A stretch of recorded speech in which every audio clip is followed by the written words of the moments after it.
Hello students, welcome to la excellence IAS academy. ఈ రోజు మనం ఆగస్ట్ 13 నాటి ఈనాడు న్యూస్ పేపర్లోని ఇంపార్టెంట్ కరెంట్ అఫైర్స్ గురించి డిస్కస్ చేద్దామండి. బిఫోర్ దట్ మనము ప్రీవియస్ క్లాస్లోని క్వశ్చన్ ఆఫ్ ద డే గురించి చూద్దాము. సింహాల జనాభా లెక్కింపు 2025 అంటే లయన్ సెన్సస్ 2025కి సంబంధించి ఈ క్రింది ప్రకటనలను పరిగణించండి. లాస్ట్ క్లాస్లో మనము 16th లయన్ సెన్సస్ గురించి డిస్కస్ చేయడం జరిగింది. ఆ కంటెక్స్ట్ లో రెండు స్టేట్మెంట్స్ ని ఇక్కడ ఇచ్చాను అండి. వన్ బై వన్ మనం చూద్దాం. స్టేట్మెంట్ 1 చూడండి. భారతదేశంలో ఆసియా సింహాల జనాభా లెక్కింపును ప్రతి 4 సంవత్సరాలకు ఒకసారి గుజరాత్ అటవీ శాఖ నిర్వహిస్తుంది. యాక్చువల్ గా ఇది రాంగ్ స్టేట్మెంట్ అండి. ఓన్లీ పార్షియల్ కరెక్ట్ ఉంది ఇక్కడ. గుజరాత్ అటవీ శాఖ ఈ లయన్ సెన్సస్ ని కండక్ట్ చేస్తుంది, ఇది కరెక్ట్. కానీ ప్రతి 4 సంవత్సరాలకి కాదు, ఎవ్రీ 5 ఇయర్స్, ప్రతి 5 సంవత్సరాలకి ఈ లయన్ సెన్సస్ అనేది నిర్వహించబడుతుంది. అదే టైగర్ సెన్సస్ అనుకోండి, ఎవ్రీ 4 ఇయర్స్ కి టైగర్ సెన్సస్ అనేది నిర్వహించబడుతుంది. దీనిని national tiger conservation authority NTCA నిర్వహిస్తుంది. సో స్టేట్మెంట్ 1 అనేది రాంగ్ ఇక్కడ మనకి. సెకండ్ స్టేట్మెంట్ చూడండి. 16వ సింహాల జనాభా లెక్కల ప్రకారం భారతదేశంలో 891 ఆసియా సింహాలు ఉన్నాయి. ఎస్, ఈ స్టేట్మెంట్ కరెక్ట్ అండి. మనకి లేటెస్ట్ సెన్సస్ ప్రకారం భారతదేశంలో 891 ఏషియాటిక్ లయన్స్ ఉన్నాయి. So second statement correct. Answer ఏమవుతుంది అండి? B, 2 only is the correct answer ఇక్కడ. ఈరోజు ఈనాడు న్యూస్ పేపర్లోని important topics to be covered మనం చూస్తే, first one, justice Yashwant Varma అభిశంసన ప్రక్రియకు శ్రీకారం. లాస్ట్ క్లాసెస్ లో మనం చూసాము జస్టిస్ యశ్వంత్ వర్మకి సంబంధించిన ఇంపీచ్మెంట్ ప్రాసెస్ గురించి, అలానే దానిలోని వివిధ దశల గురించి డిస్కస్ చేశాము. ఇందులో భాగంగా లోక్సభలో ఒక త్రిసభ్య కమిటీని విచారణ నిమిత్తం ఏర్పాటు చేయడం జరిగింది. దానితో అభిశంసన ప్రక్రియకు శ్రీకారం చుట్టినట్టు అయింది. ఇది మనకి పాలిటీలో ఇంపార్టెంట్ అండి. సెకండ్ వన్, అక్టోబర్ 1 నుంచి యూపీఎస్సీ శతాబ్ది ఉత్సవాలు, UPSC union public service commission ఏర్పాటు చేసి 100 సంవత్సరాలు పూర్తి అవుతుంది వచ్చే సంవత్సరంతో. సో ఈ నేపథ్యంలో శతాబ్ది ఉత్సవాలను నిర్వహించడానికి ఏర్పాట్లు చేయడం జరిగింది. ఇది మనకి పాలిటీలో ఇంపార్టెంట్. థర్డ్ వన్, సంక్లిష్టంగా నాడు సరళంగా నేడు. ఈ article recently income tax act 1961 కి తీసుకువచ్చిన అమెండ్మెంట్స్ కి సంబంధించి న్యూ ఇన్కమ్ ట్యాక్స్ బిల్ 2025 కి సంబంధించిన కీ డీటెయిల్స్ ని ఇవ్వడం జరిగింది అండి. ఇది మనకి గవర్నెన్స్ లో ఇంపార్టెంట్.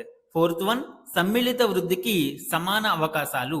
ఈ ఆర్టికల్లో ఉమెన్ పార్టిసిపేషన్ ఇన్ ఎకానమీ, అలానే ఇంక్లూజివ్ గ్రోత్ కి సంబంధించిన కీ డీటెయిల్స్ విత్ స్టాటిస్టిక్స్ ఇవ్వడం జరిగింది. ఇది మనకి ఎకానమీలో ఇంపార్టెంట్. ఫిఫ్త్ వన్, భారత తొలి వాణిజ్య భూ పరిశీలన ఉపగ్రహ సమూహం. ఈ ఆర్టికల్ భారతదేశంలో విస్తరిస్తూ ఉన్న ప్రైవేట్ అంతరిక్ష కార్యకలాపాల గురించి అండ్ శాటిలైట్ కాన్స్టలేషన్ ని ఏర్పాటు చేయడానికి ఇటీవల ఇన్ స్పేస్ సంస్థ నిర్వహించిన బిడ్ గురించి వివరించడం జరిగింది. ఇది మనకి సైన్స్ అండ్ టెక్నాలజీలో ఇంపార్టెంట్. ఇవే కాకుండా ఈ రోజు ఈనాడు న్యూస్ పేపర్లోని అదర్ ఇంపార్టెంట్ కరెంట్ అఫైర్స్ ని గురించి కూడా డిస్కస్ చేద్దామండి. ఈ రోజు మన ఫస్ట్ ఆర్టికల్ చూడండి. జస్టిస్ యశ్వంత్ వర్మ అభిశంసన ప్రక్రియకు శ్రీకారం. త్రిసభ్య కమిటీని నియమించిన స్పీకర్ నివేదిక అందే వరకు తొలగింపు పెండింగ్ లో. లాస్ట్ క్లాసెస్ లో మనము ఇంపీచ్మెంట్ ఆఫ్ జడ్జెస్ గురించి డిస్కస్ చేయడం జరిగింది. ఈ ప్రక్రియకి సంబంధించి దానిని కంపేర్ చేస్తూ ఈ ప్రాసెస్ ని ఇంకొకసారి మనం చూద్దాం. సుప్రీంకోర్టు లేదా హైకోర్టు న్యాయమూర్తి యొక్క అభిశంసన తీర్మానాన్ని మనము రాజ్యసభలో కానీ లోక్సభలో కానీ ప్రవేశపెట్టవచ్చు. లోక్సభలో అయితే 100 మంది కంటే ఎక్కువ ప్రతిపాదితులు ఉండాలి, రాజ్యసభలో అయితే 50 మంది కంటే ఎక్కువ మంది ఉండాలి. ఇక్కడ మనం చూస్తే సుమారు 146 మంది లోక్సభ సభ్యులు ప్రతిపాదన సమర్పించడంతో లోక్సభలో అభిశంసన ప్రక్రియ అనేది రెజల్యూషన్ మూవ్ అయింది. నెక్స్ట్ ఈ తీర్మానాన్ని స్పీకర్ లేదా రాజ్యసభలో అయితే చైర్మన్ యాక్సెప్ట్ చేయాలి. ఒకవేళ రిజెక్ట్ చేస్తే అక్కడతో ఈ ప్రక్రియ అనేది నిలిచిపోతుంది. ఇక్కడ లోక్సభ స్పీకర్ ఓం బిర్లా గారు మంగళవారం ఈ తీర్మానాన్ని అనుమతించారు. అంటే నెక్స్ట్ ప్రాసెస్ కి ఇది వెళ్ళింది. నెక్స్ట్ ప్రాసెస్ లో 3 మెంబర్ కమిటీని ఫామ్ చేయాల్సి ఉంటుంది. ఈ కమిటీలో supreme court judge, chief justice of high court and A jurist, ఇలా 3 సభ్యులతో కూడిన ఒక కమిటీని ఏర్పాటు చేయాల్సి ఉంటుంది. ఇక్కడ ప్రాసెస్ మనం చూస్తే నిబంధనల ప్రకారం ఈ అభియోగాలపై విచారణకు త్రిసభ్య కమిటీని లోక్సభ స్పీకర్ ఓం బిర్లా గారు నియమించారు. ఈ కమిటీలో సుప్రీంకోర్టు న్యాయమూర్తి ఉన్నారు, అలానే మద్రాసు హైకోర్టు ప్రధాన న్యాయమూర్తి ఉన్నారు. ఒక డిస్టింగ్విష్డ్ జ్యూరిస్ట్ కింద కర్ణాటక హైకోర్టు నుంచి సీనియర్ న్యాయవాది బివి ఆచార్య ఉన్నారు. ఈ విధంగా త్రిసభ్య కమిటీని అభిశంసన ప్రక్రియకు సంబంధించి విచారణ నిమిత్తం ఏర్పాటు చేయడం జరిగింది. నెక్స్ట్ ప్రక్రియ ఏం జరగబోతుంది అండి? ఈ కమిటీ అభియోగాలన్నిటినీ విచారించి ఒక విచారణ నివేదికను స్పీకర్ కి సమర్పిస్తుంది. స్పీకర్ ఆ రిపోర్టును లోక్సభలో ప్రవేశపెడతారు. అంటే ఇక్కడ ఇనిషియేషన్ లోక్సభలో జరిగింది కాబట్టి ఆ రిపోర్టును లోక్సభలో ప్రవేశపెట్టడం జరుగుతుంది.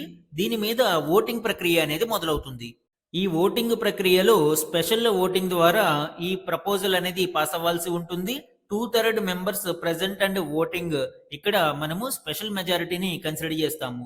వన్స్ లోక్సభలో ఈ అభిశంసన తీర్మానం స్పెషల్ మెజారిటీతో పాస్ అయిన తర్వాత దానిని రాజ్యసభకు పంపించాల్సి ఉంటుంది. రాజ్యసభలో కూడా స్పెషల్ మెజారిటీతో ఈ తీర్మానం పాస్ అయిన తర్వాత దానిని ప్రెసిడెంట్ అప్రూవల్ కోసం పంపిస్తారు. ప్రెసిడెంట్ ఆ తీర్మానాన్ని ఆమోదించి సంతకం చేస్తే అక్కడితో జడ్జి యొక్క అభిశంసన ప్రక్రియ ముగుస్తుంది. ప్రెసిడెన్షియల్ ఆర్డర్ ద్వారా జడ్జిని తొలగించడం జరుగుతుంది. అంటే జడ్జిని ఫైనల్ గా తొలగించేది ఎవరు? ప్రెసిడెంట్. ఈ ప్రక్రియ మొదలయ్యేది ఎక్కడ? పార్లమెంటులో. ఇదంతా మనకి సుప్రీంకోర్టు న్యాయమూర్తికి సంబంధించి ఆర్టికల్ 124 క్లాస్ 4 లో మెన్షన్ చేయబడి ఉంది. అదే హైకోర్టు న్యాయమూర్తి యొక్క అభిశంసన ప్రక్రియ సేమ్ ప్రాసెస్. ఇది ఆర్టికల్ 218 లో మెన్షన్ చేసి ఉంటుంది. మన నెక్స్ట్ ఆర్టికల్ చూడండి. అక్టోబర్ 1 నుంచి యూపీఎస్సి శతాబ్ది ఉత్సవాలు. ఈ article union public service commission 2026 October 1వ తేదీ నాటికి 100 సంవత్సరాలు పూర్తి చేసుకుంటూ ఉన్న నేపథ్యంలో శతాబ్ది ఉత్సవాలను నిర్వహించడానికి ప్రణాళికలు రూపొందించడం జరుగుతుంది. దీనికి సంబంధించిన డీటెయిల్స్ ఇప్పుడు చూద్దాం. త్వరలో యూపీఎస్సి 100వ సంవత్సరంలోకి ప్రవేశించనుండడంతో ఈ ఏడాది అక్టోబర్ 1 నుంచి వచ్చే ఏడాది అక్టోబర్ 1 వరకు శతాబ్ది ఉత్సవాలను నిర్వహించనున్నారు. అలానే 100 సంవత్సరాలు పూర్తయిన నేపథ్యంలో యూపీఎస్సి విధులలో కొన్ని సంస్కరణలను కూడా తీసుకురానున్నామని యూపీఎస్సి చైర్మన్ అజయ్ కుమార్ గారు పేర్కొన్నారు. యూపీఎస్సి యొక్క హిస్టారికల్ బ్యాక్గ్రౌండ్ మనం చూస్తే భారత ప్రభుత్వ చట్టం 1919, లీ కమిషన్ 1924లో ఇచ్చిన మార్గదర్శకాలకు అనుగుణంగా 1926లో అక్టోబర్ 1వ తేదీన యూపీఎస్సి ఏర్పాటైంది. ఇక్కడ హిస్టారికల్ బ్యాక్గ్రౌండ్ క్రొనాలజీ మనం చూస్తే 1886లోనే ఐచిసన్ కమిషన్ సివిల్ సర్వీస్ రిక్రూట్మెంట్ కి ఒక సంస్థను ఏర్పాటు చేయాలి అని రికమెండేషన్ ఇవ్వడం జరిగింది. భారత ప్రభుత్వ చట్టం గవర్నమెంట్ ఆఫ్ ఇండియా యాక్ట్ 1919లో దీనికి సంబంధించిన ఒక ప్రతిపాదనను పొందుపరిచారు. అయితే ఇది కార్యరూపం దాల్చలేదు. తరువాత 1924లో లీ కమిషన్ సివిల్ సర్వీసెస్ రిక్రూట్మెంట్ కోసం పబ్లిక్ సర్వీస్ కమిషన్ ఆవశ్యకతను మరియు కోటా సిస్టమ్, బ్రిటిష్ మరియు ఇండియన్ క్యాండిడేట్స్ ని రిక్రూట్మెంట్ చేసుకోవడం కోసం కోటా సిస్టమ్ ను కూడా ప్రతిపాదించడం జరిగింది. భారత ప్రభుత్వ చట్టం 1919 మరియు లీ కమిషన్ రికమెండేషన్స్ వీటన్నిటి ప్రాతిపదికన 1926 అక్టోబర్ 1వ తేదీన భారతదేశంలో ఫస్ట్ పబ్లిక్ సర్వీస్ కమిషన్ ని ఏర్పాటు చేయడం జరిగింది. తదుపరి కాలంలో గవర్నమెంట్ ఆఫ్ ఇండియా యాక్ట్ 1935లో దీనిని ఫెడరల్ పబ్లిక్ సర్వీస్ కమిషన్ గా పేరు మార్చడం జరిగింది. ఇది సెంట్రల్ లెవెల్లో రిక్రూట్మెంట్ ప్రాసెస్ ని చూస్తుంది.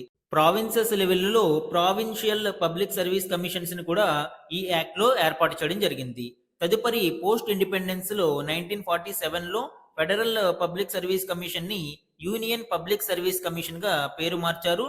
అండ్ జనవరి 26, 1950వ తేదీన అంటే గణతంత్ర దినోత్సవం రాజ్యాంగం అమలులోకి వచ్చిన తేదీన మనకి ఈ యూనియన్ పబ్లిక్ సర్వీస్ కమిషన్ కి కాన్స్టిట్యూషనల్ స్టేటస్ ఇవ్వడం జరిగింది. అంటే ఇది ఒక కాన్స్టిట్యూషనల్ బాడీ.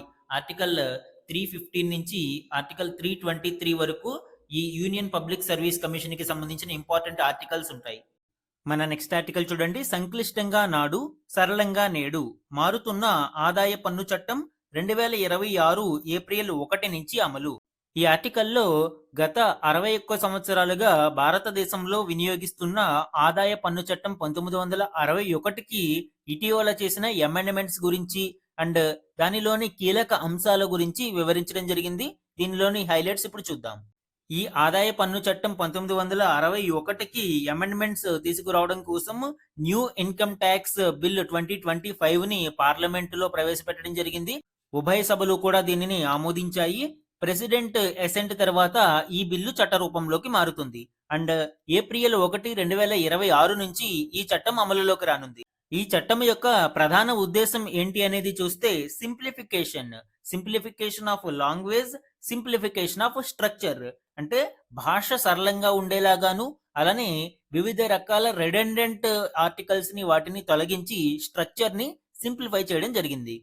దీని ద్వారా భారతదేశంలో ఈజ్ ఆఫ్ డూయింగ్ బిజినెస్ ని మరింత ప్రోత్సహించడానికి అవకాశం ఏర్పడుతుంది. ఫ్రింజ్ బెనిఫిట్ ట్యాక్స్ లాంటి రెడెండెంట్ సెక్షన్స్ ని తొలగించడానికి ఆస్కారం ఉంటుంది. ఇన్కమ్ ట్యాక్స్ యాక్ట్ 1961 కి మరియు న్యూ ఇన్కమ్ ట్యాక్స్ బిల్ 2025 కి కంపారిజన్ మనం చూసినప్పుడు ఓల్డ్ యాక్ట్ లో పదాలు 5.12 లక్షలు ఉంటే ఈ న్యూ బిల్లులో అవి 2.6 లక్షలకి తగ్గించడం జరిగింది. అంటే 50% వర్డ్స్ ని మనము లిమిట్ చేయడం జరిగింది. అదేవిధంగా ఓల్డ్ యాక్ట్ లో 819 సెక్షన్లు ఉండగా న్యూ బిల్లులో అవి 536కు కుదించారు. అండ్ ఓల్డ్ యాక్ట్ లో అధ్యాయాలు 47 ఉంటే న్యూ బిల్లులో దానిని 23కి తగ్గించడం జరిగింది. ఈ విధంగా వాల్యూమ్ ని మరియు స్ట్రక్చర్ ని కూడా కాంప్లెక్సిటీ నుంచి సింప్లిఫికేషన్ చేయడం జరిగింది. ఈ బిల్లులోని కీ హైలైట్స్ మనం చూస్తే రెడ్యూస్డ్ వాల్యూమ్, ఇప్పుడే మనం చెప్పుకున్నాము ఓల్డ్ యాక్ట్ లోంచి సుమారు 283 సెక్షన్లని 24 చాప్టర్లని తొలగించడం జరిగింది అని. అలానే లాంగ్వేజ్ ని సింప్లిఫై చేయడం జరిగింది. డీటెయిల్డ్ ఫ్రేమ్ వర్క్ ని రూపొందించడం జరిగింది. అండ్ మేజర్ ఇంపార్టెంట్ గా గుర్తుపెట్టుకోవాల్సింది provision for virtual digital assets.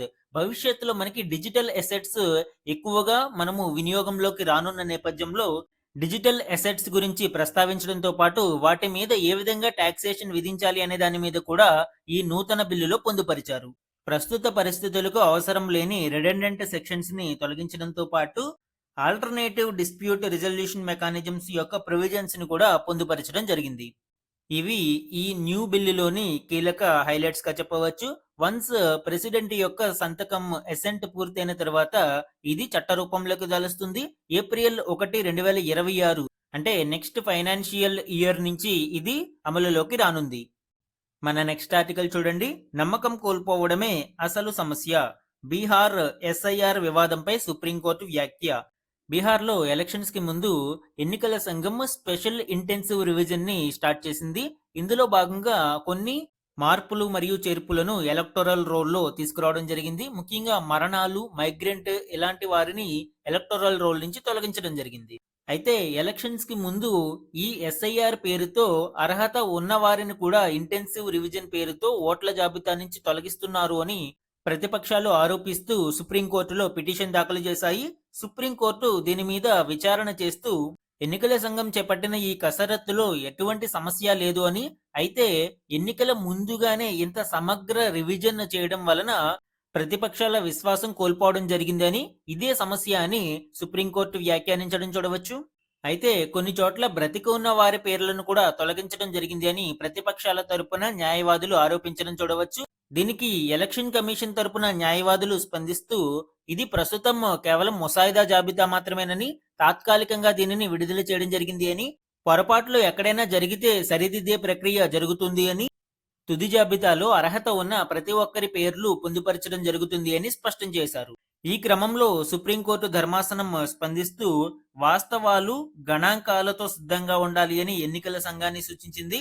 SIR ప్రక్రియ ప్రారంభానికి ముందు ఎంతమంది ఓటర్లు ఉన్నారు, గతంలో నమోదైన మరణాల సంఖ్య ఎంత, ఇలాంటి వాటి మీద ప్రశ్నలు ఉంటాయి అని, తదుపరి విచారణలో వీటికి సంబంధించిన గణాంకాలన్నీ సిద్ధం చేసుకోవాలి అని ఈసీకి సూచించింది. చట్టంలో మనకి స్పెషల్ ఇంటెన్సివ్ రివిజన్స్ ఈసీఏ కండక్ట్ చేయడానికి అవకాశం ఎప్పుడైనా ఉంటుంది అండి. ముఖ్యంగా section 21 of representation of peoples act 1951, ప్రజా ప్రాతినిధ్య చట్టం 1951 లో సెక్షన్ 21 స్పెషల్ ఇంటెన్సివ్ రివిజన్స్ కోసం ఈసీఐకి అధికారాలు కల్పించింది. టైం టు టైం రివిజన్స్ చేసి ఎలక్టోరల్ రోల్ ని ఎప్పటికప్పుడు అప్డేట్ గా ఉంచడానికి అవకాశం కల్పిస్తుంది. మన నెక్స్ట్ ఆర్టికల్ చూడండి. సమ్మిళిత ప్రగతికి సమాన అవకాశాలు, సమ్మిళిత ప్రగతి ఇన్క్లూజివ్ గ్రోత్ గురించి ఈ ఆర్టికల్లో వివరించడం జరిగింది. అండ్ భారతదేశంలో వికసిత భారత్ కి ఈ ఇన్క్లూజివ్ గ్రోత్ ఏ విధంగా దోహదపడుతుంది అనేది కూడా ఇక్కడ మెన్షన్ చేయడం జరిగింది. అసలు ఇన్క్లూజివ్ గ్రోత్ అంటే ఏంటి అండి? సమాజంలోని అన్ని వర్గాలు కలిసికట్టుగా ఎదగడం మరియు ఆర్థిక అభివృద్ధిని, సామాజిక అభివృద్ధిని సాధించడం ఇంక్లూజివ్ గ్రోత్ గా చెప్పవచ్చు. అయితే భారతదేశంలో ప్రస్తుతం ఈ ఇన్క్లూజివ్ గ్రోత్ అనేది సాధ్యపడుతుందా అని ప్రశ్నిస్తే ఎస్పెషల్లీ ఇండస్ట్రియల్ సెక్టార్ పారిశ్రామిక రంగం లాంటి వాటిలో చాలా డిస్క్రిమినేషన్ ని మనం చూడవచ్చు. ముఖ్యంగా backward classes like SC, ST, BC అలానే మహిళలకు ఆపర్చునిటీస్ చాలా తక్కువగా ఉంటూ ఉన్నాయి. కొత్త వ్యక్తులు పారిశ్రామిక రంగంలోకి ఎంటర్ అయ్యి సక్సెస్ అవ్వడం చాలా కష్టతరంగా ఉంది. ఫ్యామిలీ బ్యాక్గ్రౌండ్ ఉండి ఫైనాన్షియల్ గా సపోర్ట్ ఎక్కువగా ఉన్న వ్యక్తులు రాణించే అవకాశాలు పుష్కలంగా ఉంటున్నాయి. అయితే వ్యాపార రంగంలో ఎదగాలి అని దృఢ నిశ్చయంతో మరియు నాయకత్వ లక్షణాలు, నూతన ఆలోచనలు ఉన్న యువత ఈ రంగంలో అడుగు పెడుతూ ఉన్నా కూడా సరి అయిన అవకాశాలు మరియు ఫైనాన్షియల్ సపోర్ట్ లేకపోవడం వలన చాలా సందర్భాలలో ఫెయిల్ అవుతూ ఉన్నారు. ముఖ్యంగా మహిళలకు నేటికి కూడా పూర్తి ఆర్థిక స్వేచ్ఛ లభించకపోవడం వలన ఇండస్ట్రియల్ డెవలప్మెంట్ లో మహిళల శాతం చాలా చాలా తక్కువగా ఉంటుంది. అయితే ఎంఎస్ఎంఈ సెక్టార్ ని మనం పరిశీలించినప్పుడు ఎల్పిజి రిఫార్మ్స్ తరువాత అంటే 1991 ఆర్థిక సంస్కరణల తరువాత రైజ్ ఆఫ్ ఎంఎస్ఎంఈ సెక్టార్ చూడవచ్చు. ఇందులో యువత మరియు మహిళల పాత్ర చాలా కీలకం. ఎంఎస్ఎంఈ సెక్టార్ లో భారతదేశంలో మనం పరిశీలిస్తే 20% మహిళల ఆధ్వర్యంలో నడుస్తూ ఉన్నాయి. ముఖ్యంగా ప్రభుత్వ ప్రోత్సాహకాలు, విధానాలు బ్యాక్వర్డ్ క్లాసెస్ కి మరియు మహిళలకి ఈ ఎంఎస్ఎంఈ రంగంలో రాణించడానికి అనేక అవకాశాలను కల్పిస్తున్నాయి. అయితే సమ్మిళిత వృద్ధిని సాధించడానికి కేవలం ఎంఎస్ఎంఈ సెక్టార్ ఒకటే సరిపోదు అండి. ఇండస్ట్రియల్ సెక్టార్ లోని ఇతర ఆపర్చునిటీస్ ని కూడా అన్ని వర్గాల వారు అందుకోగలిగినప్పుడు మాత్రమే సమ్మిళిత వృద్ధి అనేది సాధ్యమవుతుంది. దీనికోసం మనము విద్యార్థి దశ నుండే పిల్లలకు పారిశ్రామిక రంగం మీద ఆసక్తిని మరియు అవగాహనను కల్పించాల్సి ఉంటుంది. అలానే పరిశ్రమలను పెట్టడానికి ప్రోత్సహించడము మరియు అంకుర సంస్థలు ఎదగడానికి అవసరమైన అవకాశాలను కల్పించడము ప్రభుత్వాలు బాధ్యతగా తీసుకోవాలి. ముఖ్యంగా సులభంగా తక్కువ వడ్డీ రేట్లకు రుణాలను అందించగలగడము మరియు ఆధునిక సాంకేతికతలను వినియోగించడం మీద వారికి శిక్షణను ఇవ్వడము, ఎస్పెషల్లీ గ్రామీణ ప్రాంతాలలోని ఉత్పత్తులకు మార్కెటింగ్ సదుపాయాలను కల్పించడం ఇక్కడ చాలా చాలా కీలకం. 2047 నాటికి వికసిత భారత్ లక్ష్యాలను సాధించడానికి భారతదేశంలో సమ్మిళిత ప్రగతి అనేది కీలకమండి. దీనికోసం పారిశ్రామిక రంగంలో ఈ ఇంక్లూజివ్ గ్రోత్ కోసం ప్రభుత్వాలు కృషి చేయాలి. ఇటీవలి యూనిసెఫ్ రిపోర్టు ప్రకారం 15 నుంచి 29 ఏళ్ల మధ్య యువత సుమారు 37.10 కోట్ల మంది ఉన్నారు. ఇంతమంది యువకులు ఉన్న భారతదేశంలో వెనుకబడిన వర్గాల యువతకు మరియు మహిళలకు తగినంత అవకాశాలను కల్పించి వారిని మెయిన్ స్ట్రీమ్ డెవలప్మెంట్ లో భాగస్వామ్యం చేయగలిగినప్పుడు మాత్రమే వికసిత భారత్ లక్ష్యాల కళ అనేది సాధ్యమవుతుంది. మన నెక్స్ట్ ఆర్టికల్ చూడండి. భారత తొలి వాణిజ్య భూపరిశీలన ఉపగ్రహ సమూహం సిద్ధం చేయనున్న పిక్సెల్ నేతృత్వంలోని కన్సార్షియం. సో ఇటీవల వాణిజ్య భూపరిశీలన ఉపగ్రహ సమూహం అంటే ఇది ఒక శాటిలైట్ కన్స్టలేషన్ అండి. వివిధ రకాల అవసరాలకు సంబంధించిన శాటిలైట్స్ ఇది ఒక సమూహంగా దీనిలో ఉంటాయి. ఇవి భూ పరిశీలన కోసం ఉపయోగించడం జరుగుతుంది. ఈ ఎర్త్ అబ్జర్వేషన్ శాటిలైట్స్ లో panchromatic, multispectral, microwave, synthetic aperture radar వంటి సెన్సర్లు ఉంటాయి. ఇవి అత్యంత ఖచ్చితత్వంతో కూడిన వ్యవసాయం, నీటి నాణ్యత పర్యవేక్షణ, భూ వినియోగ మ్యాపింగ్, పర్యావరణ అంశాలపై పరిశీలన, విపత్తులపై అంచనా, మౌలిక వసతుల అభివృద్ధి వంటి రంగాలలో సేవలు అందించడానికి అవకాశం ఉంటుంది. ఇలా భారతదేశంలో ఒక commercial earth observation satellite constellation ని ఏర్పాటు చేయడం ఇదే మొదటిసారి. ఇందులో ప్రభుత్వ మరియు ప్రైవేటు భాగస్వామ్య నమూనా కింద ఉపగ్రహ సమూహాన్ని నిర్మిస్తారు. దీనికి సంబంధించిన బిడ్ను ఇటీవల పిక్సెల్ స్పేస్ నేతృత్వంలోని కన్సార్షియం అంటే వివిధ రకాల సంస్థలు ఒక గ్రూప్ గా ఏర్పడి ఈ బిడ్ ని దక్కించుకున్నాయి. ఇందులో PierSight space, SatSure analytics India, Dhruva space సంస్థలు ఉన్నాయి. మన నెక్స్ట్ ఆర్టికల్ చూడండి. అరకొర సంపాదనే. ఈ ఆర్టికల్లో ప్రపంచవ్యాప్తంగా ఉన్న జనాభా యొక్క ఆదాయ స్థితిగతుల గురించి వివరించడం జరిగింది. దీని యొక్క ఆధారం ప్రపంచ బ్యాంకు నివేదిక 2025 ప్రకారం గణాంకాలను ఇక్కడ పొందుపరిచారు. ప్రపంచ బ్యాంకు యొక్క ఈ నివేదికలో తలసరి స్థూల జాతీయ ఆదాయం ఆధారంగా దేశాలను వివిధ ఇన్కమ్ కేటగిరీస్ లోకి గ్రూపింగ్ చేయడం చూడవచ్చు. ఫర్ ఎగ్జాంపుల్ $1135 లేదా అంతకంటే తక్కువ ఉన్న ఆర్థిక వ్యవస్థలను లో ఇన్కమ్ కంట్రీస్ అని పిలుస్తారు. ఇందులో ముఖ్యంగా ఆఫ్ఘనిస్తాన్, సోమాలియా, యెమెన్ లాంటి పూర్ కంట్రీస్ ని మనం చూడవచ్చు. ఇవి డెవలప్మెంట్ ఛాలెంజెస్ ని ఎదుర్కొంటూ ఉన్నాయి. అలానే లోయర్ మిడిల్ ఇన్కమ్ గ్రూప్ లో $1,136 నుంచి $4,495 వరకు తలసరి స్థూల జాతీయ ఆదాయం ఉంటే వాటిని లోయర్ మిడిల్ ఇన్కమ్ కంట్రీస్ అంటారు అండి. భారతదేశం కూడా ఈ లోయర్ మిడిల్ ఇన్కమ్ గ్రూప్ లో ఉంటుంది. ఇండియాతో పాటు నమీబియా, ఈజిప్ట్ లాంటి డెవలపింగ్ మరియు ఫాస్ట్ గ్రోయింగ్ ఎకానమీస్ ని ఈ లోయర్ మిడిల్ ఇన్కమ్ గ్రూప్ లో చూడవచ్చు. Next one upper middle income group అనేది $4,496 నుంచి $13,935 మధ్య ఈ తలసరి స్థూల జాతీయ ఆదాయం ఉంటే వాటిని అప్పర్ మిడిల్ ఇన్కమ్ కంట్రీస్ అంటారు. చైనా, బ్రెజిల్, టర్కీ లాంటి దేశాలు ఈ గ్రూప్ లో ఉన్నాయి. హై ఇన్కమ్ కంట్రీస్ అంటే అబౌవ్ $13,935 ఉంటే వాటిని మనము హై ఇన్కమ్ కంట్రీస్ అని పిలుస్తారు. అడ్వాన్స్డ్ ఎకానమీస్ మరియు హై లివింగ్ స్టాండర్డ్స్ ఉన్న యుఎస్ఏ, జపాన్, ఆస్ట్రేలియా లాంటి దేశాలు ఈ హై ఇన్కమ్ గ్రూప్ లో ఉంటాయి. పాపులేషన్ ఆధారంగా ఈ గ్రూపింగ్స్ ని మనం చూస్తే హై ఇన్కమ్ పాపులేషన్ మనం 142 కోట్ల మందిని చూడవచ్చు. ఎగువ మధ్య ఆదాయం అంటే అప్పర్ మిడిల్ ఇన్కమ్ గ్రూపింగ్ లో సుమారు 283 కోట్ల మంది ప్రజలను చూడవచ్చు. దిగువ మధ్య ఆదాయం అనేది ఎక్కువ మంది ఉంటారు. సుమారు 312 కోట్ల మంది ప్రజలు ఈ లోయర్ మిడిల్ ఇన్కమ్ గ్రూప్ లో ఉన్నారు. అల్పాదాయం అంటే లో ఇన్కమ్ కేటగిరీలో 62.46 కోట్ల మంది ప్రజలు ఉంటారు. సో ఇవన్నీ కూడా ప్రపంచ బ్యాంక్ యొక్క 2025 నివేదిక ఆధారంగా గణాంకాలను ఇవ్వడం జరిగింది. ఈరోజు మన question and answer type current affairs ని చూస్తే భారత కొత్త vice chief of army staff ఎవరు? ఇవన్నీ పర్సనల్ న్యూస్ లో ఇంపార్టెంట్ అండి. ఇలాంటివి ఎగ్జామ్ లో మేబీ అడగవచ్చు. So new vice chief of army staff గా ఇటీవల పుష్పేంద్ర సింగ్ గారు నియమితులయ్యారు. నెక్స్ట్ వన్ కర్తవ్య భవన్ ను ప్రధాని నరేంద్ర మోదీ ఇటీవల ఎక్కడ ప్రారంభించారు? ఈ కర్తవ్య భవన్ అంటే ఏంటి అండి? ఇటీవల ప్రారంభించిన సెంట్రల్ విస్టా రీడెవలప్మెంట్ ప్రాజెక్ట్ లో ఇది ఒక న్యూ హబ్ గా డెవలప్ చేయడం జరిగింది. ఇందులో టాప్ మినిస్టర్స్ మరియు గవర్నెన్స్ కి సంబంధించిన కీలక అధికారులు భాగంగా ఉంటారు. వీరు దేశం యొక్క పాలసీస్ ని డిజైన్ చేస్తూ దేశ ఆర్థిక వ్యవస్థకు మరియు వికసిత భారత్ కి వెన్నుముకగా నిలుస్తారు. అందుకే దీనిని కర్తవ్య భవన్ అని పేరు పెట్టడం జరిగింది. సో ఈ కర్తవ్య భవన్ ను న్యూఢిల్లీలో ప్రారంభించడం జరిగింది. సెంట్రల్ విస్టా రీడెవలప్మెంట్ ప్రాజెక్ట్ లో ఇది ఒక భాగంగా చెప్పవచ్చు. నెక్స్ట్ వన్ 2025 నాటికి యునెస్కో ప్రపంచ వారసత్వ హోదా కోసం భారత్ నామినేట్ చేసిన ప్రదేశం ఆన్సర్ సార్నాథ్. ఉత్తరప్రదేశ్ లోని సార్నాథ్ ఇప్పుడు భారతదేశం నామినేట్ చేయడం జరిగింది అండి. ఈ సార్నాథ్ యొక్క విశిష్టత ఏంటి? బుద్ధుడి యొక్క ఫస్ట్ టీచింగ్ ఈ సార్నాథ్ ప్రాంతంలోనే ఇవ్వడం జరిగింది. నెక్స్ట్ ఇంపార్టెంట్ వన్ చూడండి. తప్పిపోయిన బాలికలను కనుక్కుని తిరిగి ఇంటికి చేర్చేందుకు ఆపరేషన్ ట్రేస్ ను ప్రారంభించిన రాష్ట్రం ఏది? ఆన్సర్ ఆంధ్రప్రదేశ్. ఆంధ్రప్రదేశ్ లో ఆపరేషన్ ట్రేస్ ద్వారా తప్పిపోయిన బాలికలను తిరిగి ఇంటికి చేర్చడానికి ఈ ఆపరేషన్ ను లాంచ్ చేయడం జరిగింది. అండ్ నెక్స్ట్ ఇంపార్టెంట్ వన్ ఐక్యరాజ్య సమితి భద్రతా మండలికి నూతనంగా ఎన్నికైన 5 తాత్కాలిక సభ్య దేశాలు ఏవి? మనకి ఐక్యరాజ్య సమితి యొక్క భద్రతా మండలిలో పర్మనెంట్ కంట్రీస్ మరియు టెంపరరీ కంట్రీస్ తాత్కాలిక సభ్య దేశాలని కొన్ని ఉంటాయి. పర్మనెంట్ కంట్రీస్ ని P5 కంట్రీస్ అని పిలుస్తారు. ఈ P5 కంట్రీస్ లో US, Russia, China, France, Britain ఈ 5 పర్మనెంట్ దేశాలుగా ఉంటాయి. అలానే 10 నాన్ పర్మనెంట్ మెంబర్ స్టేట్స్ ప్రతి 2 ఏళ్లకు ఎన్నుకోబడతాయి. ఇప్పుడు ఇందులో 2026 జనవరి 1 నుంచి 2027 డిసెంబర్ 31 వరకు 5 సభ్య దేశాలను ఎన్నుకోవడం జరిగింది.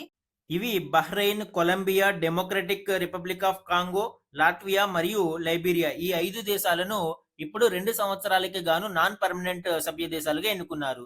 ఆల్రెడీ ఇంకొక 5 నాన్ పర్మనెంట్ సభ్య దేశాలు ఉన్నాయి. మొత్తం 10 నాన్ పర్మనెంట్ సభ్య దేశాలు, 5 P5 అంటే పర్మనెంట్ దేశాలు ఉంటాయి. ఈ రోజు మన క్వశ్చన్ ఆఫ్ ద డే గురించి చూడండి. న్యాయమూర్తుల అభిశంసనకు సంబంధించి ఈ క్రింది ప్రకటనలను పరిగణించండి. ఈ రోజు క్లాస్ లో మనము జస్టిస్ యశ్వంత్ వర్మ అభిశంసన తీర్మానం లోక్సభలో ఆమోదించడం మరియు దానికి సంబంధించిన కీ డీటెయిల్స్ డిస్కస్ చేస్తాము. ఆ కంటెక్స్ట్ లో 2 స్టేట్మెంట్స్ ని ఇచ్చానండి. ఇందులోని కరెక్ట్ స్టేట్మెంట్స్ ను ఐడెంటిఫై చేసి ఆన్సర్ ని కమెంట్ సెక్షన్ లో కమెంట్ చేయండి. ఇది ఈ రోజు ఈనాడు న్యూస్ పేపర్ లోని ఇంపార్టెంట్ కరెంట్ అఫైర్స్ మీద daily analysis. Thank you for watching.